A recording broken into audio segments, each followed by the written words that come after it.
are Geeks Not Nerds. I'm Captain Logan. I'm Vince. And welcome to round 3 of the 5th annual Multi-Topic Extravaganza. For the next half an hour, Vince and I are going to answer some of your questions. And if you have not asked a question yet, of course, this year we're limiting you to just 2, so you can ask 2 questions. But please do that at the Multi-Topic Appetizer, which is listed in the description. So I go to that video, leave comments there, and that's where we'll be drawing questions for this year. Vince, we're only on round 3. Vince and I have been having a heck of a time meeting lately because of tornadoes weather. And flood weather and all sorts of crazy crap. It's been nuts, and it's not just like, oh, there's a little bit of rain outside, we better not get... No, it's like, it looks like a monsoon in the Midwest outside. You know, when I got home, what my wife said to me was, it would have been smarter to just stay at Jay's. That's what and I almost told you that, but I didn't want to argue with you, so I just let you go and hope you wouldn't drown yourself and get hit by anything. And what I said to her was, yeah, but the weather's worse down where he is. Yeah, and it definitely was. And then tonight, now it wasn't bad today, but Vince comes over and it was just like it was last week. Seconds after he arrives, downpour. What is it with Mondays and rain here? And I don't mean to bore everybody with talking about the weather, but seriously, it has been affecting Geekvolution. We haven't been able to record the radio show together. I had to get a co-host a couple weeks ago. Last week I wasn't able to do that, so we ended up just having to put up a rerun. Like, we weren't able to do anything. Like, Plush Captain Logan on Comment of the Week is like, we're gonna have Geeks Not Nerds, and we're gonna have the pod, we're gonna have the radio show, and we're gonna have all these things, and then none of it happened because there were tornadoes. My phone lit up like 4 times that night. It was like tornado warning, flood warning. You should have Plush Captain Logan say something to the effect of, at the end of it, weather permitting. I guess, and you wouldn't think that, but man, this year... Weather and poor health. And I've probably said this somewhere else, but are you aware, Vince, that the weather this year, we've gotten more rainfall, I think, in the country than we've ever had since we started recording rainfall in 1895. It's the apocalypse. And the real question I had... Or global warming. ...was, why didn't it occur to anybody before 1895 to start recording the weather? Any rainfall. Anyway. At least it was before 1985. Oh, man. But then at least if it was 1985, we could get somebody to jump into a DeLorean, go back in time, and then start recording rainfall. Let's go ahead and start answering some questions for you folks, shall we? Enough small talk about the weather. Here we go. Our first question... Oh, this is a very exciting, insightful question, Vince. He said sarcastically. This first question is Aqua Mexican Carlo. Hey, Cap... Have you thought about reading some Valiant? Exo Manowar is one of my favorite titles. New Valiant or old Valiant? And sorry about that jab about not an insightful way. It's just I took one look at the first question and I thought, I don't have anything interesting to say about that. Some of those old Valiant things were not nearly that bad. I have sold lots of Valiant. I've never cracked one open. I was really surprised to see they brought it back. Yeah. And you know what? I don't know what the current stuff's like. I have no opinion. I know I've heard of Exo Manowar. I've seen that stuff. I've sold it. That's all I know. Good point. They brought it back twice, I think. Recently. Really? I think they've restarted the series. And you read some of them? I read, they released with a free comic book day, one of those like appetizer things, and you could have little pieces of it. Hey, we do that too. And it wasn't as generic looking as it, generic as it kind of looks. Like, I didn't really care for Magnus Robot Fighter, but Dr. Solar looked kind of interesting. And I don't think they had, unless I'm recalling it improperly, but I don't think they had Exo Manowar at that time. Turok now has Greg Pak on it, which has made me think about picking it up, because I really liked his Hulk stuff. So, I'm not saying everything Greg Pak's done is great. I don't know, I haven't read anything other than his Hulk stuff, so... I've read a little bit of him here and there, but... Yeah, so... Not enough to even right off the top of my head remember what his writing's like. Yeah, I really liked Hulk... Not World War Hulk was okay, but Planet Hulk was pretty good. His next question is also, have you thought about reading The Flash? It's awesome. Now, if you're talking current Flash, I haven't read anything since the first couple issues of 52 because I didn't like it. Yeah, I mean, ever since, getting into the Flash TV show and stuff like that, I certainly have considered going back to more Flash. I made the mistake, people are going to be like, what is wrong with you? I made the mistake, speaking of selling comics, last time I was hip deep in the middle of doing the eBay thing, of selling a lot of the pivotal 90s run that everybody likes so much. Oh. And I totally dropped the ball on that and didn't think to read it first, just because I wasn't really into Flash at that point. I didn't really know what I had. But it was, a lot of that Speed Force stuff, and I just didn't even think to read it. I wish I'd read it before I sold it. Fair enough. Really do, but I did not. So yes, I certainly have thought about going back to Flash, but... The only Flash I've read was a beat-up 60s issue. Oh, yeah? Yeah. It was missing its cover. It was beat to crap, but it said 1960-something on the inside, so... I've got the trade for Born to Run, and I have been meaning to review that with Dan Torrey for quite a while. We just haven't gotten around to it yet, but that was the thing I bought right around when the show started. I think genetically modifying your run makes more sense. It's destiny, Vince, because like Green Arrow, like Arrow said, the lightning chose him. Anyway, Lightning has a mind. Big Arju, do you think we will see a Green Arrow movie anytime soon? And if we do see one, what do you think the plot will be? That's an interesting question.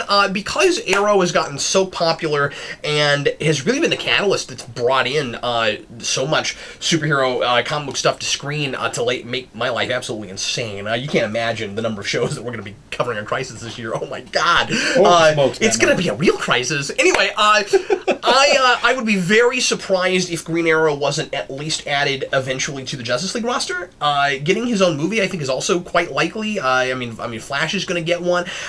Also, considering that Arrow has been, by and large, and who knows where it will go moving forward, there's a lot of talk of, they're going to try to lighten his character up this year and stuff. But like, that show's been kind of a Batman show with Oliver Queen. A lot of people kind of call it that. And obviously, there's a lot of Green Arrow stuff in there, but he doesn't have that kind of jokey, snarky attitude that a lot of people that love Green Arrow are used to Oliver Queen having and kind of want from him. So there are really good reasons to go to just straight up comic book Green Arrow and bring something like what Mike Grell did to the screen, especially because I think that would fit the more I'm thinking about it, their model really well, at least for what we're seeing so far with trailers. And obviously we've only got the one actual straight up movie we've seen, but considering they're doing more, they're starting with dark and gritty, and Marvel started with lighter and more family friendly. Green Arrow seems like a perfect place to go. They really should do that, and they should try to make it as far removed from Arrow as humanly possible. Not because Arrow is bad, but because, last season I think was, but not because Arrow by and large has been terrible, but because there's still this version that has not really been realized. A little bit in Smallville, that version was closer. Why do the exact same thing twice when they're both running at the same time? Precisely. So, yeah. Unless it's directly connected. If it's not, then, do whatever you want. But if it is, then you'd have to make it terribly close, and then everything would be tied to the TV show, and then the TV show would be retarded by, the movies. Well, we have to assume that whatever version of Flash they're doing is going to be quite different from their TV show, too. Yeah. And, of course, we know he's getting his own movie. I think they should do the Miles Morales Flash.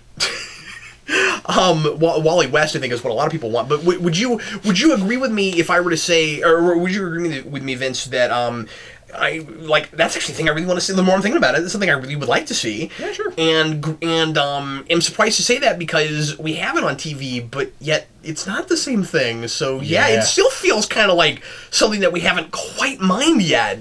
I just like the 90 to 2 hour minute format. 2 hour minute. Deal with that.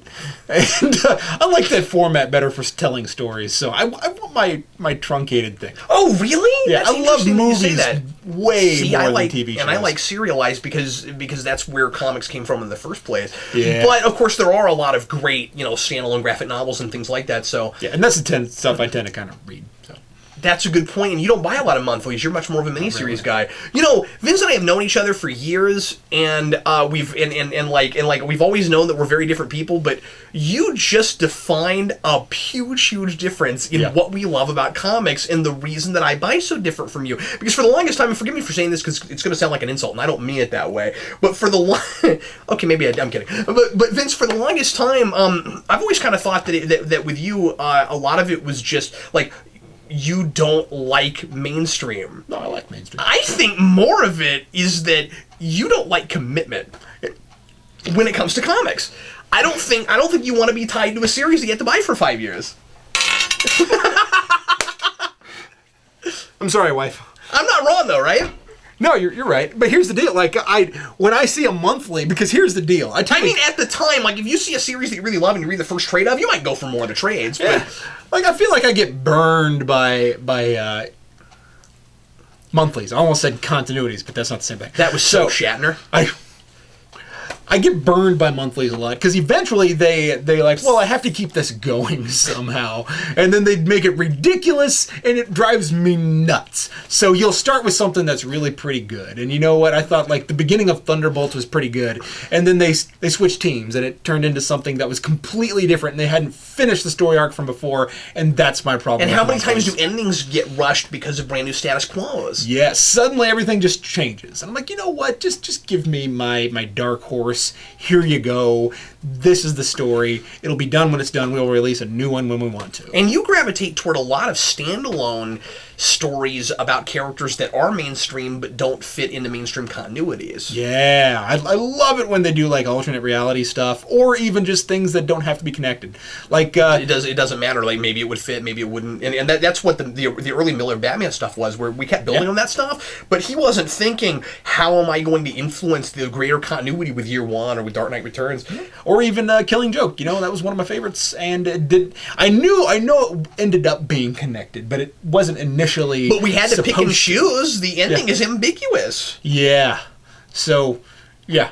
So we just took the big major plot point from that and said, which was smart because it's a good one, and said moving forward, Barbara Gordon doesn't have her legs. But beyond that, Joker still seems to be alive. So yeah, exactly. Mm-hmm. But again, that ending is kind of ambiguous. Yeah. Although I'm not sure what exactly it's saying. If the ending is Batman just lets him go, it's no sense of humor. That's what it is. Really sure what yeah. Anyway, moving right along. Golden Eagle 407 V.1. What are your expectations for Infinity War? One word: death.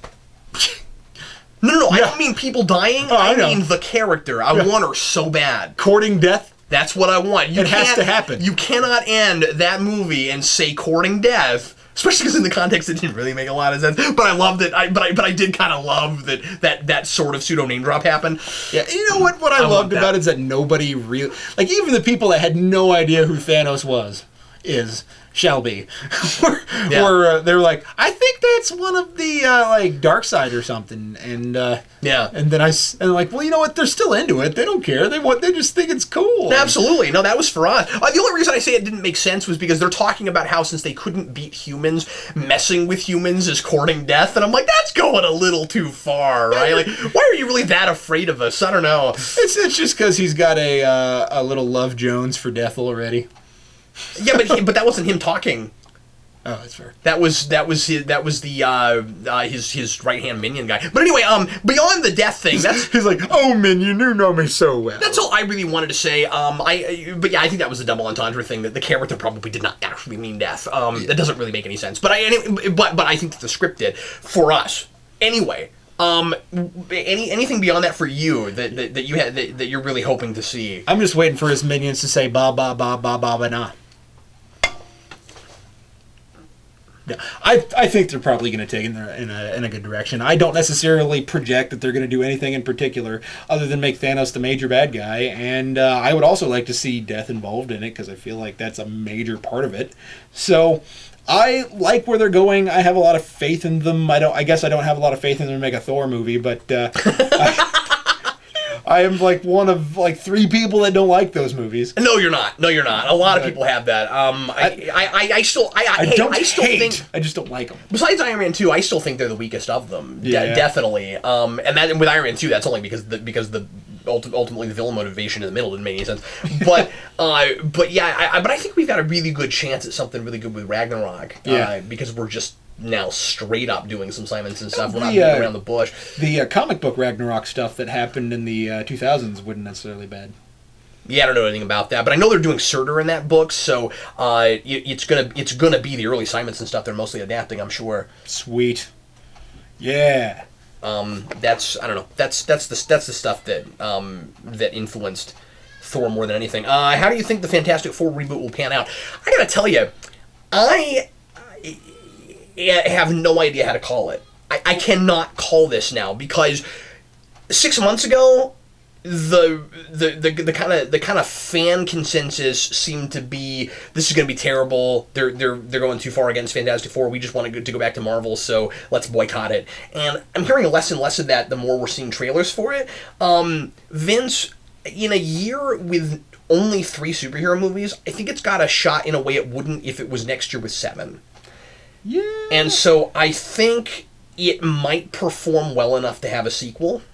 That's fair. But I don't think it's going to bomb like Green Lantern. It's a tough thing to call, though. I kind of feel what do you like, think? In the way of quality, I have my hopes. I'm not going to say it's going to be good. No, I do too, yeah. I'm not going to say it's going to be bad. In the way of performance, I think the fans are going to go see it.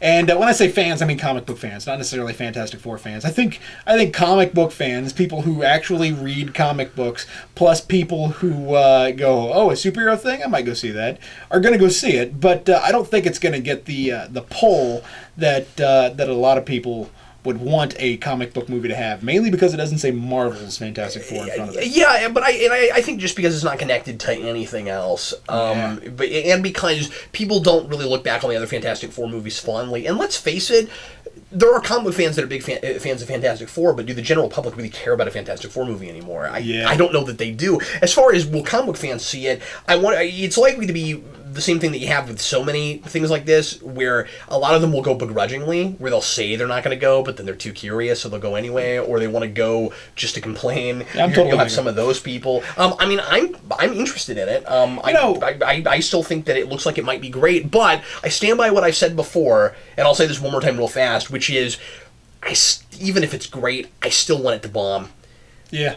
Just because in a perfect world, certain characters that Fox has right now should be at Marvel, and I mean I hate that for Fox, because if that movie is great, they have the license, they deserve to keep making them, and it doesn't look like they just made a movie to make a movie necessarily. I mean, Josh Trank is a passionate guy, so I don't think it's fair to say, oh well, how dare they hang on to that license, because if they really had they gave it to a guy that might make a cool movie.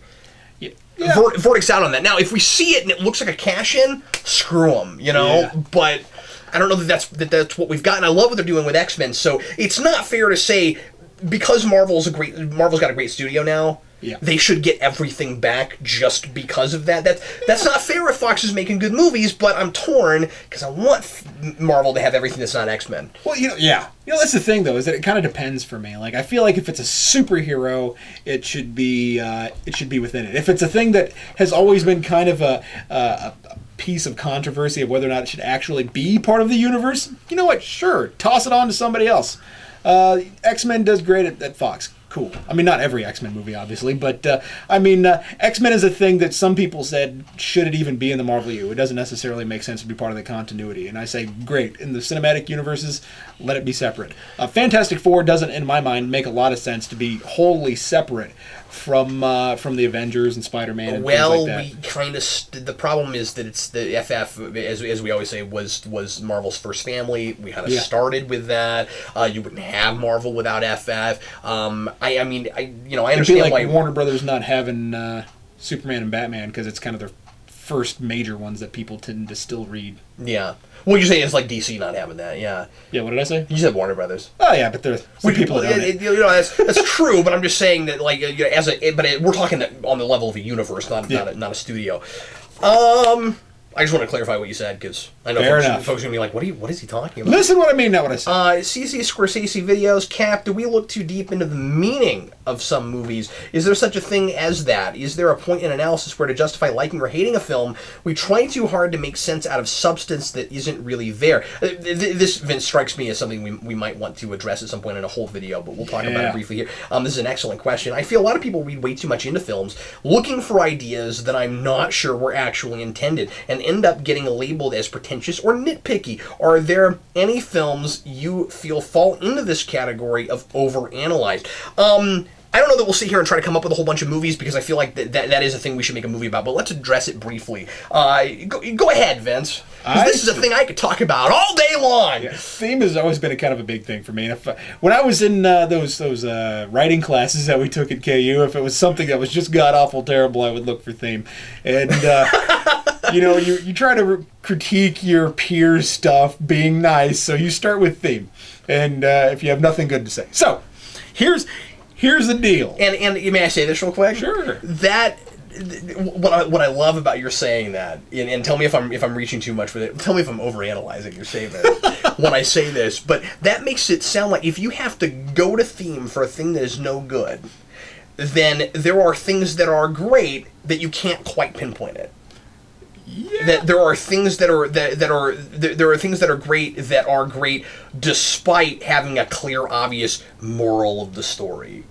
Here's the deal. When I would go to what I'm saying is that a lot of things, the fact that it is about a particular thing and that I can tell what it is not the thing that makes it great. Yes. That's what I'm trying to say. A thing that is good that has terrific theme or some kind of message is part of it inherently. It's not because they sat down and tried to write a movie about, whatever political doodad they wanted to write about this time. It's because they made a movie that was good that was about that.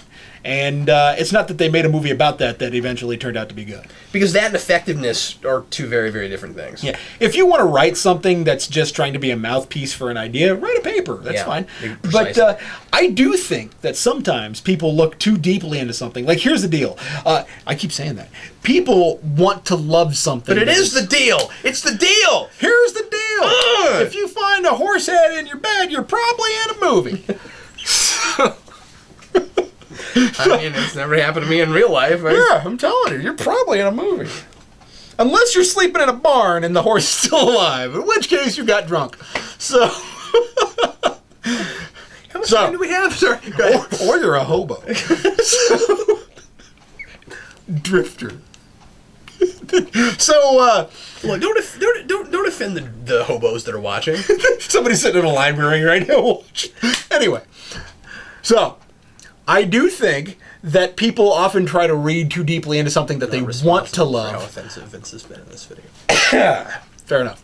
So I do think that people are sometimes they try to dig into theme because they have nothing else to say and they're trying to justify their love for something despite the fact that it's not that great. Now here's the deal. You can love something that's bad. Yeah. Go right ahead. You know what? If you want to sit here and justify it all day, when I love the Fantastic Four, the first two Fantastic Four movies, let me scratch that. The ones that were actually released in theaters, and I like them a lot. I'm not going to say they're great. I'm aware, and I will defend them to the death that they can make sense, but they don't make sense when you watch them. Yeah. So I would say that the movie that I had in my head when I watched that movie made sense, not the thing that actually went to theaters. So I have a certain amount of love for him because I make up my own movie when I watch it. Does that make sense as a way of being critical? No, it's not objective.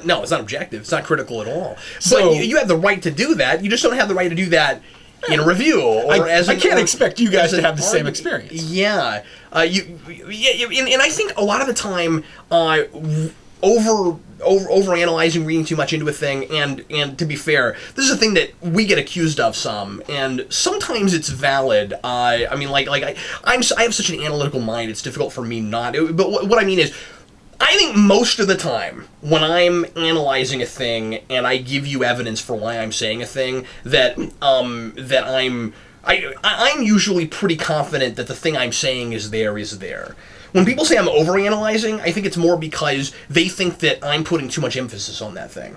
I think that sometimes people get the idea mixed up. Where I care too much about that and they don't care about the thing I'm talking about, and so they label it nitpick. Which is personal interest, not the same thing as picking nits. Yeah, precisely. And I think it's also important to remember that everybody's different. Everybody's going to have a different read on a thing. Everybody's going to come to a thing from a different place, and we all have different experiences that lead us to our interests, but also our opinions and how we read a thing. Let's quickly talk about the idea of intent versus what's actually in the movie. Yeah. Because this is a place that gets sticky. If you have a movie where first of all, stories art takes on a life of its own. At some point, what is intended and what is there are separate, and what matters is what's there. You see what I'm saying? Because movies and stories in general are about communicating. So if the movie is communicating something different than what was intended, now the art as a thing, as something that is communicating, it's almost communicating its own intent at some point. You see what I'm saying? It becomes an entity, and you shouldn't have to look to the person who made it, except for how history and things like that play into what he made. What I mean is, sometimes things are not for everybody, and they require you to bring a certain thing to the table already. Sometimes a thing will be like an allegory for a war, and if you know nothing about that war, then it will completely go over your head that it was an allegory for that. And in that case, that person's intent matters, but they're not talking to you. They're not communicating to you. They're intending to communicate to a place. And so then you can argue about accessibility, but who it's intended for is kind of a different thing. So there's still story structure that you can argue about, but the ultimate thing is the significance of the theme is problematic. So all I'm saying is that to everybody. So all I'm saying is that if a writer or a director has to explain to you what they meant, they didn't do their job. Yeah. By and large. Because it's communication. That's not wholly true, but by and large. And so the thing should stand on its own. That's why I'm a big stickler for movie commentaries should tell you what the process was like, and maybe even what a person was thinking and stuff when they came up with ideas, but shouldn't tell you what you're supposed to take from it. And it is okay, and you should have this. This is called independent thought. This is called critical thinking. This is called having your own brain. That we should all be able to have our own reads on certain movies. There is sometimes a wrong answer, but there are many, many right answers. I think that if you have if you have a commentary, it's okay to have the person who wrote it say what they think, but you know what? Maybe the director had a different opinion of how he read the script, or maybe even the main actor had a different opinion of how he read the script, or she read the script, or whatever. Sure, so absolutely. You put these movies together, if you have multiple people that had different reads on the same script, that ultimately had an accumulation into a greater whole, then you can have three people sitting around arguing about what this movie was actually about. The collaborative process turns it into a different thing, and that doesn't mean that it's murky necessarily. That you can't point to what it's about. It might be layered. It might be about many things. It might say different things to different people. So when we get into theme, what really matters, at least when we're talking about something that is more or less literary, and by literary I mean a story about a person that wants something and tries to get there. When you're talking about something that is basically a literary fiction, and of course we get this even inside of some genre fiction, my caring about that character and it feeling like a real world in its own context is more important than theme.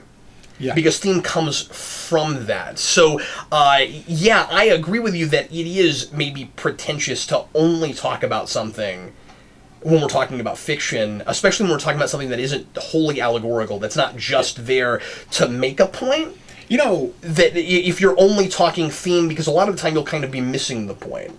I've had people say things to me like, well, what do you think this is about? Or like in the mid-season of a TV show, or I'll be halfway through a movie and somebody lean over to me and like, what do you think this is about? And then I'll say, I don't know, it hasn't ended yet. Yeah. I don't know what the theme is. I have to know how it comes down on it before I know what it's really about. I know that this has something to do with the Iraq War, but are they just trying to be offensive and accurate and mocking the entire thing? Yeah. Or are they trying to make a greater point? So, and can't you do both? Can't you make me care about a person, fall in love with a person, detest a person, whatever it is, and also make a point, or just generally be about notions like mortality or human condition, whatever it is that way. I guess most things that are character driven should in some way or rather be sort of about the human condition. But you see what I'm saying. It's human conditioner to make your hair nice and soft. Theme is, in my opinion, much of the time a thing that is best served as a secondary thing that you pull out. And this is a thing that comes from Stephen King, and I agree with him. That is something that you should pull that in the writing process that you pull out and make more pronounced in revision. Much of the time, the best stories are you come up with a premise, you come up with a character, and then, as you said earlier, theme naturally comes from that. If you are telling a story about a soldier, there are natural ideas that are going to be brought to the forefront, probably, if you're telling a story about a war. If you're telling a story about a woman in love, there are certain ideas that are probably going to come from that. If you tell a story about a family, there are certain family ideas that are just naturally going to come out, and then and sometimes a writer doesn't even have to be conscious of theme for me to be able to write all day about theme. Yeah, you have to be, in my opinion anyway, you have to be one heck of a writer to make it about something from the get-go and it not seem stereotyped. Yeah, and it not seem static or wooden. Yeah. Where you're like, okay, you just decided to try to write, as you said, a paper within the guise of, disguised as narrative. Yeah, and then I feel like somebody's not taking me as a serious human being, as somebody who has a mind and is capable of understanding ideas. I'm like, just give me your paper. I'll read it. Just don't force me to watch characters that make no sense or are not interesting. Yeah, that's a thing we could talk about a lot down the road. It's a complicated thing because, of course, theme is interesting, and I do often talk about how you want things to be about something, and what I generally mean by that is I don't want to watch a thing and be like, I don't know why I'm watching this. What is the point? Well, you know what I mean? Because when I say things that aren't about anything, it's when you're just showing me things happening, and I don't know why I'm supposed to care about a character. Like usually it goes hand in hand. If a character seems like a real person that I'm rooting for, I'm probably going to be able to talk theme. I'll tell you this. Even if the person writing it didn't consciously go, my intent with the theme of the story is this. If you have a story that is character-driven, is confirmably character-driven, and you get through the movie where the guy's making choices and the plot of the movie is driven by those choices, and then you get to the end, and then he has to make an ultimate choice that is either a moment of change or deciding not to change at that moment of change. Right, yeah. Then you are creating something that is a theme, because somebody has to come down on it somehow. And either everybody around him reacts to what he does, or she does, or whatever, let's be realistic, or this guy makes a decision that brings the audience with him or against him. So that is going to be part of your movie. The theme's going to come from that type of stuff. Makes sense? You with me on that? Yeah, and I mean, like I said, it just depends on what we're what exactly that person is dealing with. But often. I mean, you're right. I mean, a lot of times the theme comes from the opportunity for change, but I would argue that much of the time, because I can take what you said and say, well, at that point, then you at least have the theme of human choice. You know what I mean? Well, That's you fair. At least have the theme of free will in there somewhere. But beyond that, oftentimes in actual idea notion. That then the whole piece is wrapped around comes in that like Faust in that decision. He chooses not to change because he has no choice, but still he chooses not to change. We're out of time, but let's answer one or two more really fast because we didn't get through very many. Comic Book Geek 16. Why is Frank Miller crazy now? Did he go in a downward spiral into insanity? Well, I haven't looked at Frank Miller's history real hard. I think self-adulation has something to do with this. Couple decades. I don't know if I really want to speak to that without knowing more about. No, that's fair. All I can really say is that at some point, his stuff got harder for me to take seriously. I think it has something to do with the fact that he had a lot of recognition for work that was good but not great. That's an excellent point, that getting too famous and getting too recognized can mess with your work. And I think this is dangerous territory, but I think we're getting to that point with Alan Moore. I think we had stuff that was just amazing. Some and people would fantastic. argue with you that happened, that also happened 10, 20 years ago. And he just wrote that, like million-word novel or whatever it was, where like Alan. It's Alan like he had Moore, a counter, A. It's like he's become the dictionary definition of self-indulgent, you know? Yes. And that's exactly what I feel and like Alan Moore happened was with always a Frank little bit Miller. overwritten. I mean, my one big criticism of Watchmen is that there's some bits that are redundant. I feel like you can there's some entire bits of dialogue you can cut out. There are people who love the sound of their own words. You know, there's some people that are... And he's wonderfully poetic, and he has a great grasp of language, but after a while, it just starts to really kind of muddle your story progression. So that's what I think happened. Now, I will say, you will go back through our videos if you choose to, and you will notice that there are certain videos where Vince has some certain hate for Frank Miller.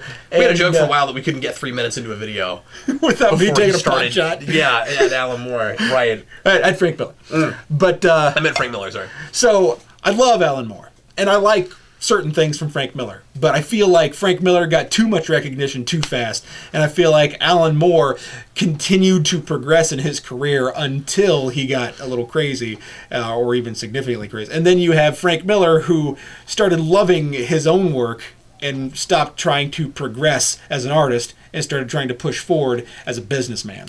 Well, I would argue that Alan Moore was kind of too far on the opposite side of Miller, where he was trying to avoid the spotlight to the point of maybe it affecting him too much psychologically the other direction. I like that point. I hadn't thought of that. Granted, you know, he is a super recluse. Yeah. So, exactly. But that makes a lot of sense. But you can't tell me that his celebrity hasn't also affected his work. Oh, yeah. No, it has to. I mean, because... I just don't know how it does it. I don't know how... I mean, there's a big difference between... And I understand, I'm not comparing myself to these two guys, okay? Well, fair. But just from, my little microcosm of experience of making things for me and hardly anybody else looking at it versus making a thing for an audience, I gotta tell you, it affects you. You try not to let it to a degree, but it's impossible. I mean, when I was writing rewinds for the Ether and had almost no comments, versus now I put one out and a couple hundred people have things to say. People's opinions affect you, and even if you refuse to look at criticism, like if you're one of these guys and people are writing reviews and you refuse to look at them, you don't look at what the critics are saying or whatever. How do you never hear about any of it? How do you leave your house and not have people tell you what they think of you, or even just knowing? How do you not have at least some kind of pressure when you know that people expect something from there's always expectations, and I think that human beings are naturally affected by other human beings' expectations of them. With Alan Moore, how do you not push forward to write a 1,000,000-word novel and not love the sound of your own voice, regardless of what and would you have ever people? thought to do that if you weren't Alan Moore? Yeah. And with Frank Miller, how would you go and push forward to... did I say Frank Miller or Alan Moore? Frank Miller, yeah. Okay. Go ahead. How do you go and push forward and create some of this regurgitated crap if you didn't love the style of the things that you made before? Or if you didn't importantly know how much people loved what you made before. I mean, it's very difficult sometimes, I think, not to keep trying to make your greatest hits over and over again, because that's what people want from you, right? How do you continue moving forward as an artist when people don't want you to move forward, when they love you for that one thing and they say, his new stuff's not as good, and sometimes that's true, and sometimes it's just, his new stuff just isn't the exact same story he wrote 5 other times. Which you look at this Frank happens Miller. with bands all the time. Yeah. Like, how dare you not make an album that was exactly the same but different enough that I want to buy a new one? Yeah. And I see both sides of it, I mean, you fall in love with a thing that you like about a group or about a writer or whatever it is, and then they stray too far away from that, and for you, are they who they were before? But then how much of the art, and this is always the big question, right? How much of the art is owned by the people that love it versus the people who made it? Yeah. You know, and that's where it gets really super sticky. So sometimes I'll look at certain creators and I'll say, this is a great question. This also I guess could have been something we will. Although we've taken this and this is morphed. But so many times I've looked at certain creators and said, well, that guy looked like he had 3 good stories in him. But those 3 stories, like Seth Rogen, that got super, and I'm not going to talk about anybody particular, but if you've got somebody who had 3 stories that were really popular and that you loved, and then after that they seem to have kind of fallen off, it's a really difficult thing to say what exactly happened. Was it they didn't have any more great ideas, or would they have had to have been locked in a room and never seen fame for those to come out? Yeah. That's the question. For the record, I don't hate Frank Miller. I don't personally know the man, and he has made things that I enjoy. So, indeed. Well, everybody, that's going to be it for us for right now. We'll be back with you again next week with another round of the Multi-Topic Extravaganza. Excuse me. Thanks for the great questions, for all the really insightful things to make us noodle and blow our brains up. Even though we talked for so long about that question that ZC Scorsese had, it kind of I kind of want to revisit that at some point, because that's such an important thing, especially for what we do. It's a question that I'm always asking. I think it's an impossible thing to completely come down on. Where how much analysis is too much analysis is such a difficult question. Oh man, our power just went out. All right, well, I guess that is definitely it for us, because you can't even see us anymore. Totally, it's still recording. Let's do this. No, I know it is. That's why I'm still talking to people. And I'm moving around as if they can see what I'm doing. Folks, thanks for watching. We sure appreciate it. I'm Captain Logan. And I'm Vince, coming to you from the black stage. the black abyss of reminding nothing. you to support your local comic book store if they have a register that has power. Oh my god. Not, just give them money. This is going to be one for the books. Thanks for watching, folks. Bye. I'm saluting, but you can't see me do that. I'm not. He's a liar. He totally did.